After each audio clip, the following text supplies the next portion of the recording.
Meet the Freshmen. This is the first edition of our Meet the Freshman series. We just finished our Meet the Transfer series, ranked the top 21 transfer classes for the 2024-2025 college basketball season. Now we are doing the exact same thing with incoming freshmen, and I'm excited for this cart. I think this is going to be fun. We kick things off with Villanova, who landed at 21st on our rankings, and I gotta be completely honest with you, as we've started to scout these classes out, I think this is low. I rank this team 18th as far as incoming classes go. I just believe there's some impact guys. Maybe part of that is the situation with Villanova's roster in general, but it's a four-man class, and I see at least three of those four playing a pretty serious role for Villanova this year. You did not have them in your top 21 rankings. Do you think this is too high for Villanova? And what's your just take on that before we get into the players? So like as a whole with this class, I love the fit kind of more than the actual players. Like this feels like and this isn't to downplay it at all. This feels like a Villanova class, like Villanova culture and like the way they played when in the Jay Wright days. I say Jay Wright like it was so long ago. I kind of feel that with this group of players coming in. So in that case, it is good, but I couldn't get them into my like top, what is it, 21 is what we cut it off at. Yeah. I couldn't get them. I couldn't get them there. I'd have them like 25, probably Okay. 26. Okay. That seems low to me. I think even 21 seems low, but we'll see as we go player by player. It's a four-man class. We're just going to introduce every single player. We'll sort of define what we think the player's role could be. If we think the player could be a one and done, we'll speak to that at some point later in the video. And hopefully you get a better impression of who the incoming freshmen are for Villanova at the end of this video. We start with the quote unquote lowest rated freshman in the class, but I don't think that's indicative of who he is as a player. It's just that the ranking services don't really have him for various reasons. He's an international prospect. He's a Bulgarian kid, Alexander Gavalyagov. He's a point guard, 6'2". He has played with the Bulgarian national team for, I believe, a couple of years now. He averaged 22, 6 assists, and 5 boards in a recent U17 event. And this was a late ad, but as far as late ads go, it's a pretty absurdly fun one. And I think he's going to play on a team that may view Jameer Brickus, the LaSalle transfer, as their starting point guard, or may want to open things up to a guy in Gavalyagov who, in theory, has multiple years of eligibility. Yeah, and I think you bringing up Jameer is what means the most about this ad, because to me, Jameer is a bucket getter, right? Like he's not a table setting point guard. He's not a player that necessarily is going to create for others. I think he's undersized and wants to create for himself. I think that Alexander has a little bit more passing chops to his game, which I think will help this team a bit. Now, would I love to see him around, surrounded by, a bunch of shooters and really good scorers? I like that a lot. But this is a very underrated ad. And I actually like it. And, you know, showing a little bit of naivety here, whatever word it is, a little, I know I butchered that. Naivete. Yeah, a little bit of that. Uh, if I can get a Kevin Sweeney cosign on a guy, I usually take that to heart because I think he's a guy that knows ball. And from the little bit of film that I did see of this kid, I mean, I could see him being a contributor on this team at the point guard position. Yeah, Sweeney calls him Sasha. I believe his Twitter handle was Sash3, so I think he goes by Sasha Gavalyagov. Sweeney has only lied to me about people that Sweeney has been on a private jet with, and as far as I know, Sweeney has not been on a private jet with Sasha Gavalyagov. I think the hype is real from Sweeney's perspective. You just watch the film on him, though. He's like super creative. Like there's obviously some international flair to him, but I buy the vision more than anything here. I think I have question about like, is he going to be an every rep kind of guy, or is he going to be one of those guys you just kind of bring in and he's a spark plug? I'll throw a couple examples out. Nico Moretti was a guy that just didn't work as a starting point guard at Illinois, but had a lot of that flair off the bench. Go back a decade, Amadeo De La Valle Oh wow. international prospect, went to That's a Ohio State. that's a deep cut, sir. Card, I was obsessed with his game coming in. I thought he was going to be awesome. And The then he ends up Italian at kid, right? Ohio State and couldn't play. Yeah. So Yeah.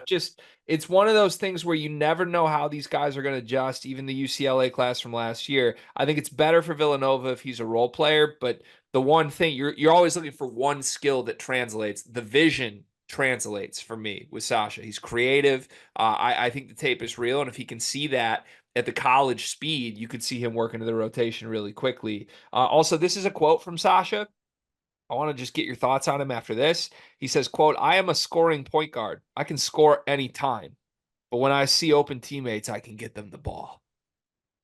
I think I might love him. Is he going if he's going by Sasha too, I'm for sure in. I think we might really, really, really love Sasha. Okay, let's move up the list. Next on the list is Malcolm Thomas. We're going off of On Three's rankings, so that's sort of the ascending order we're working with here. Blame them, not us, if you have an issue. Malcolm Thomas, 6'8", the 204th rated player in the class per On Three, just a 3-star prospect, but some places have him as a 4-star.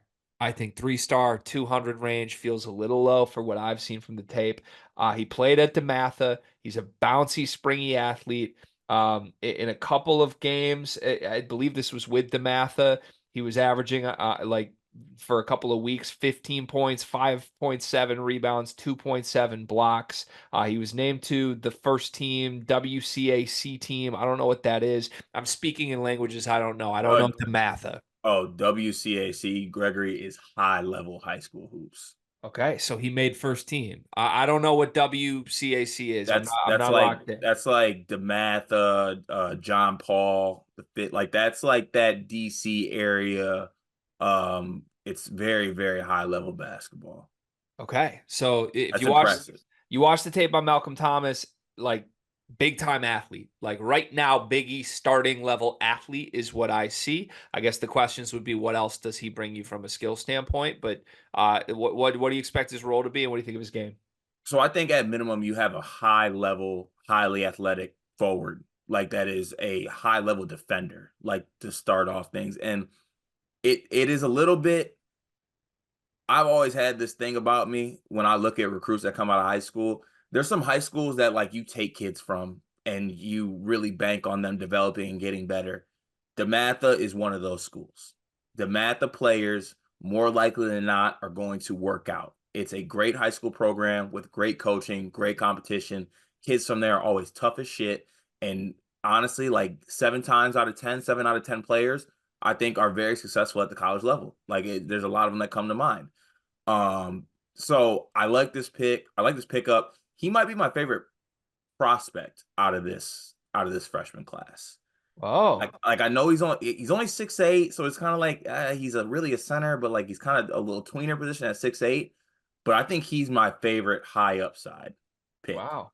Okay. Yeah, I see the upside. I see him as a multi-year guy, a guy who down the line could be a guy that like everybody feels really stupid on not ranking higher because I mean, he looks like a starter physically and the way he just bangs off of people and high rises over them. I agree with you. The question is kind of, is he a tweener? Like if he's 6'8", are you playing him at the 4 next to a big that can shoot? And in that sense, doesn't it make him a perfect pair with Eric Dixon? Like, wouldn't Eric Dixon love playing next to this guy at the 4 for some toughness on the interior? It Uh, could work. he could. And again, there's no shortage of minutes available on this team, given all that they lost and who's here. I won't be surprised to see him work his way into the rotation. I also won't be surprised to see him be a non-factor. But just point blank, if there's 200 players better than this guy in this class, I think that's kind of crazy. We should also mention Eton Thomas is his dad, longtime NBA vet Eton Thomas. So like comes from that pedigree. And his Twitter handle is Prince Thomas. I'm in. I'm really, really in on this guy. Next up the list is Josiah Mosley, 6'6", 4-star on threes, number 74 rated recruit in the class. A lot of people really believe in Mosley. One of them is Mr. John Rothstein. I took a screenshot of this. John Rothstein tweeted out just a week ago now, impressed with two of Villanova's freshmen, Matthew Hodge and Josiah Mosley. Both will be in the Wildcats rotation. Both will have to be steady in reserve. Mosley's feel and IQ are beyond his years. Hodge is the last guy we're going to talk about in this class, but these seem to be the two that are getting the most buzz, as in, like, they're ready to play from this group. What do you make of Josiah Mosley? Josiah's game is just so like he's just real smooth. He's a bigger guy, right? He's 6'8". I don't know what exact weight is, but he's not like he's not lanky whatsoever. He's got this very nice frame on him, no diddy, and he knows how to score the basketball, right? And he scores it from a lot of different places on the court.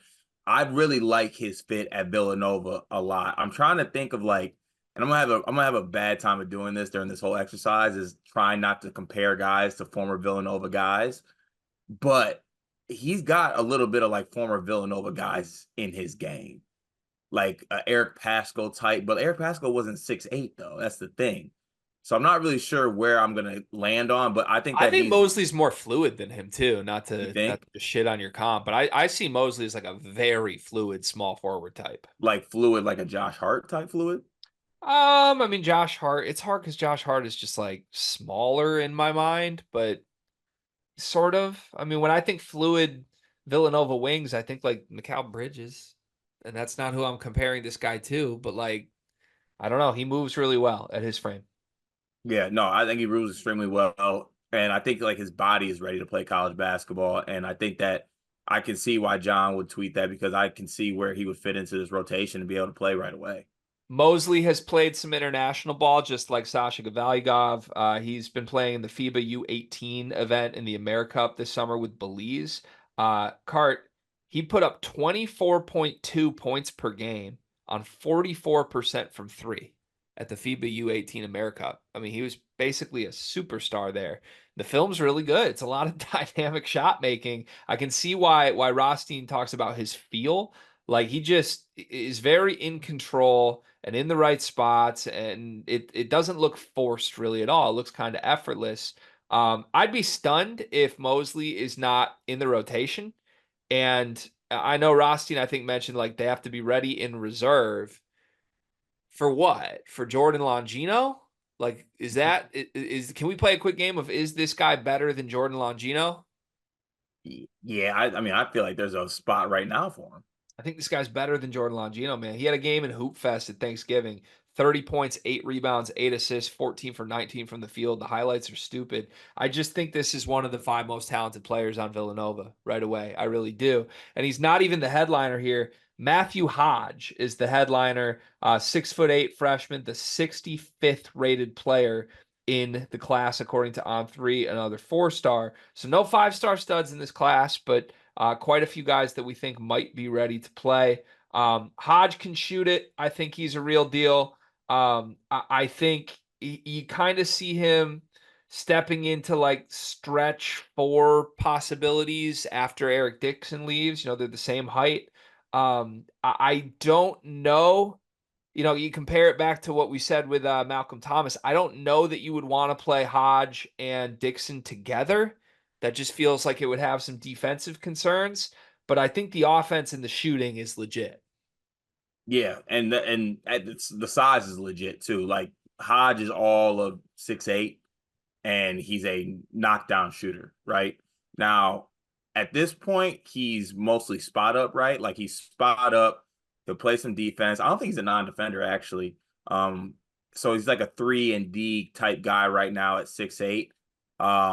I think having him playing with a point guard who could pass, which they do have coming in the freshman we spoke about earlier in Sash, he could fit really well into what Villanova wants to do and provide some shooting that I think that, obviously every team needs, but I think Villanova will need it as well. So going through these guys, I guess we'll do some superlatives to end this. First off, is there a one and done in this class to you? No. I don't think there is either, which is part of why I love this class. Like there's some guys I think could impact the team on the floor right away that also aren't rushing to the league.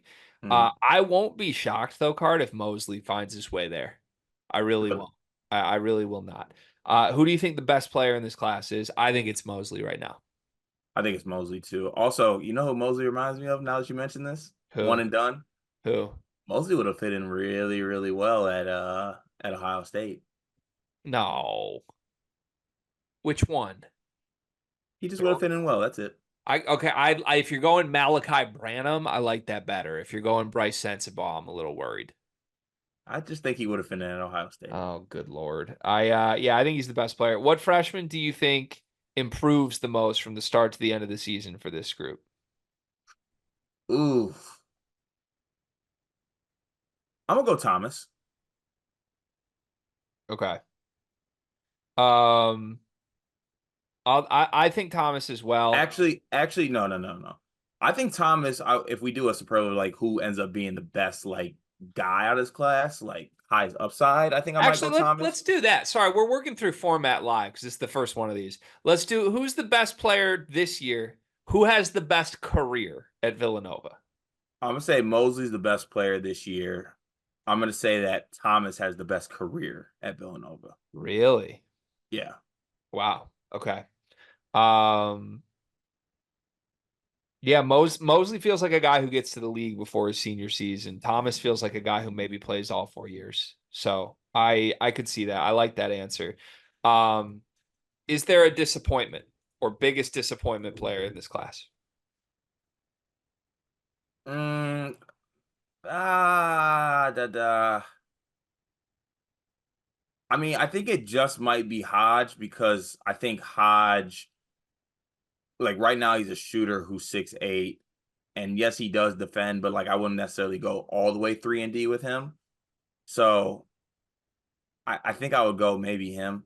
Okay. Also, there's a chance that Hodge ends up at Arizona in the next 2 years and then is really, really good there. Yeah, I think you could have said Sasha Gavalyagov is just like a bust, like a non-factor, and I don't think that would be crazy. But I don't think expectations for him are high enough to warrant like disappointment.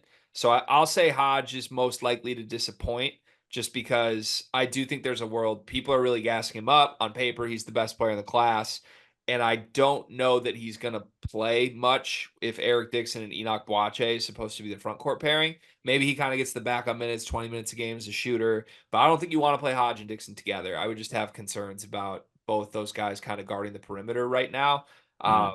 So yeah, to me, he's kind of just backing up Eric Dixon for a year, and then we'll get better down the line.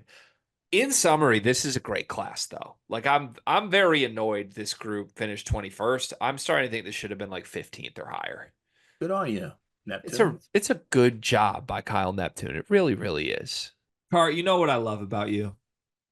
That I'm handsome? You're reliable. I can count on you. Honestly, you remind me of Aaron Henry a little bit. Remember when their back was against the wall, nothing was going right, and man just showed up every day. He didn't make excuses. There were no problems. There were just solutions. Sounds like me. That's you. And it also reminds me of Duncan Mechanical Solutions, because if you're looking for quality furnace repair, look no further than the heating and air experts that you can trust. Comfort and quality are their standard. They're an HVAC company that serves Northeast Indiana and Southern Michigan, whether it's heating and air conditioning, plumbing, kitchen and bath remodeling, or emergency services when you need them most. Duncan Mechanical Solutions has reliable service that you can count on. Cart, remember when your basement almost exploded? I remember when my basement almost exploded. I remember when my furnace itself was acting funny. I remember when my AC was acting funny. I wish I had Duncan in my back pocket. I wouldn't have to worry about it. Yeah, I mean, I've never been anywhere in northern Indiana or southern Michigan that hasn't been perfectly cool or perfectly warm, depending on when the day called for. And that's because of Duncan Mechanical Solutions. They are the presenting sponsor for the month of July. Shout out to Duncan Mechanical Solutions. Go to duncanmechanicalsolutions.com to learn more.